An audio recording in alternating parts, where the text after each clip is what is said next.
ওই শিবানী ঘোড়া তবে কেন হে মুসলমান এক করিয়া হবা। অনেকের হাত তো উঠে নাই বাবা, ঠিক আছে এভাবে বলতে হবে।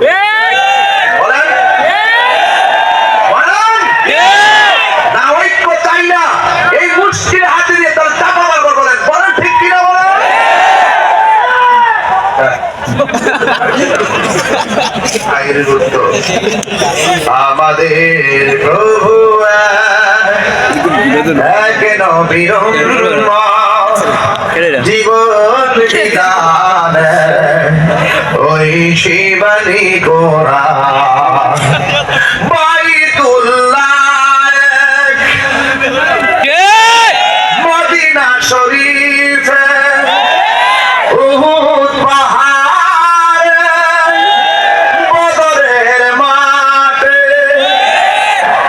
একটা তো জীবন মরণ তো একটাই, একটা তো জীবন মরণ তো একটাই, একই সাথে মিলে মিশে একটাই প্রাণ। তবে কেন মুসলমান এক করিয়া হবা। তবে কেন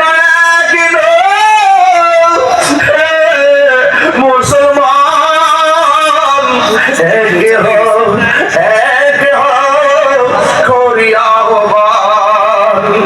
আমাদের প্রভু এক নবীর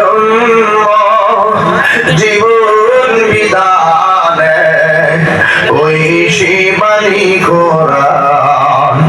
তবে কেন মুসলমান এক করিয়া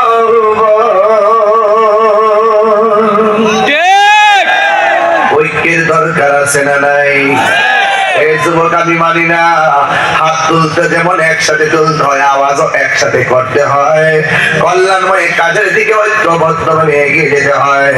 আপনারা জবান খুলে বলেন ঐক্যবদ্ধ হওয়ার দরকার আছে না না?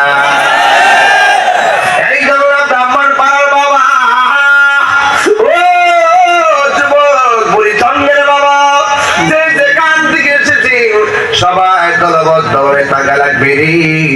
আল্লাহ রাব্বুল আলামিন কোরআনের মধ্যে বলে দিয়েছেন ওয়া'তাসিমু বিহাবলিল্লাহি জামিআন ওয়া লা তাফাররাকু। আল্লাহ রাব্বুল আলামিন বলেন তোমরা আল্লাহর রশিকে শক্ত করে আঁকড়ে ধরো, ওয়া লা তাফাররাকু, তোমরা বিচ্ছিন্ন হয়ো না। এই জন্য আমি ব্রাহ্মণপাড়ার সুন্নি জনতার কাছে আওয়াজটুকু জানতে চাই, আমরা সুন্নি নাকি এখন দুই না এক? আরো বড় করে পীর মাশায়েখ কি দুই না এক? বৃহত্তর সুন্নি জোট কি দুই না এক? এবার সিদ্ধান্ত কি আলগা আলগা নাকি এক? যেদিকে যাবো দুই দিকে যাবো না একদিকে যাবো? এই জন্য সুন্নিরা একসঙ্গে থাকার দরকার আছে না না? কেন আপনি একসঙ্গে থাকবেন? হকের কাফেলায় কখনো বিচ্ছিন্ন হওয়া যায় না। হকের কাফেলা থেকে যারা বিচ্ছিন্ন হয়ে যায় এরা ইমানদার নয়, এরা হলো মুনাফিক। কথা বলেন ঠিক কিনা? এই মুনাফিক ব্রাহ্মণ পাড়াতে নাই? আছে। আরো জোরে আছে না নাই? আছে। কে ইমানদার কে বেঈমান কেউ জানে না। সবাই জবান খুলে বলুন জানে একজন, সবাই আওয়াজ করে বলুন জানে কে?